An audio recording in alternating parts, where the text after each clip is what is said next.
Welcome sa Panlasang Pinoy. Magluluto tayo ng lasagna and bechamel sauce. Ito yung mga ingredients na gagamitin natin. Lasagna soaked in water, ground beef, tomato sauce, milk, onion, celery, mozzarella cheese, Romano cheese, fresh basil, flour, butter, ground nutmeg, at salt. Gagamit din tayo dito ng olive oil. Umpisa na natin. First step, iinitin lang natin yung olive oil dito sa isang cooking pot. Then, ilalagay na natin yung onions,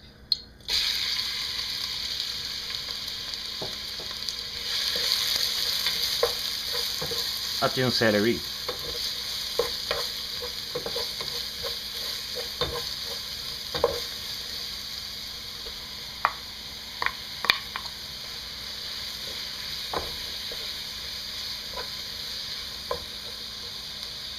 Lulutuin lang natin to hanggang sa lumambot.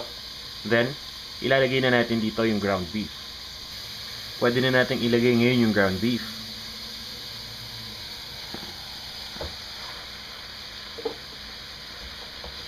Pag ilagay, kailangan lang itong paghaluin mabuti.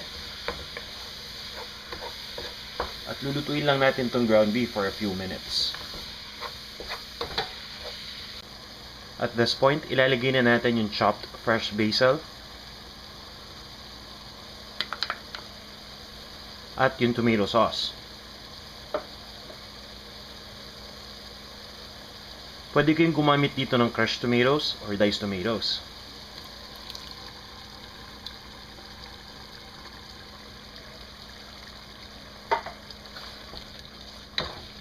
Hahaluin lang natin. Then maglalagay lang tayo ng salt.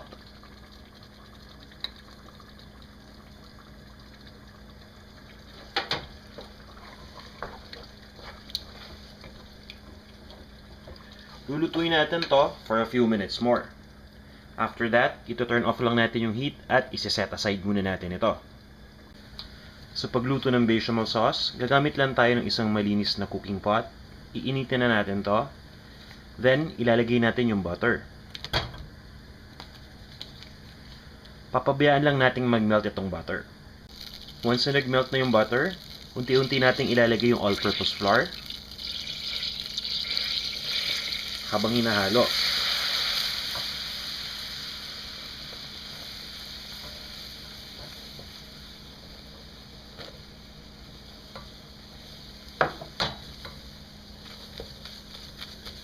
Hahaluin natin ito mabuti hanggang sa mag-thicken na yung texture.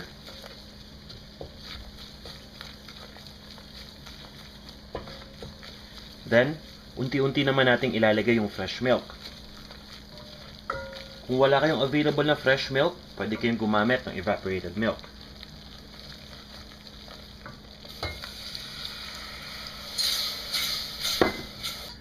Itutuloy lang natin yung paghalo para ma-ensure natin na hindi magbuo-buo yung flour.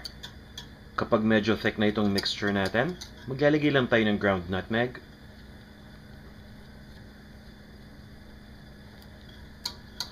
haluin lang natin itong mabuti. Isusunod na rin natin yung salt.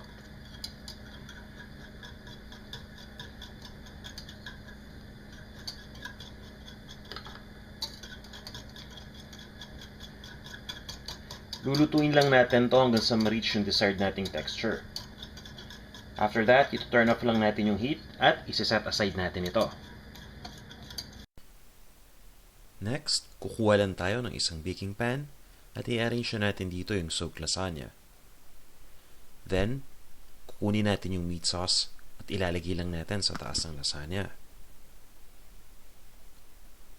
Kailangan natin itong spread para kumalat, then ilalagay na natin yung ating bechamel sauce. Same thing then, ikakalat din natin ito.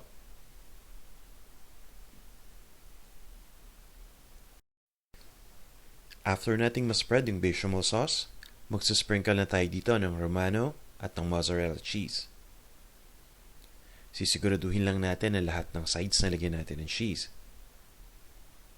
Siyempre, mas maraming cheese, mas masarap.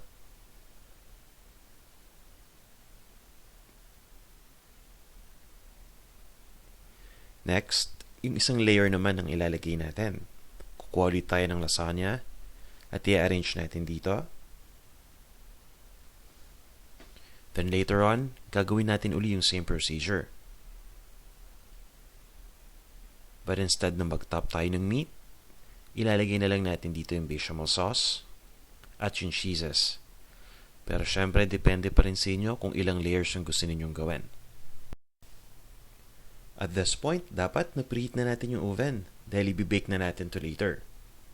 After baking, pwede na natin itong i-serve.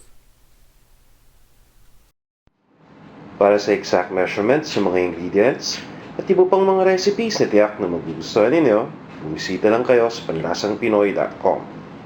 Ito na ang ating lasagna and bechamel sauce.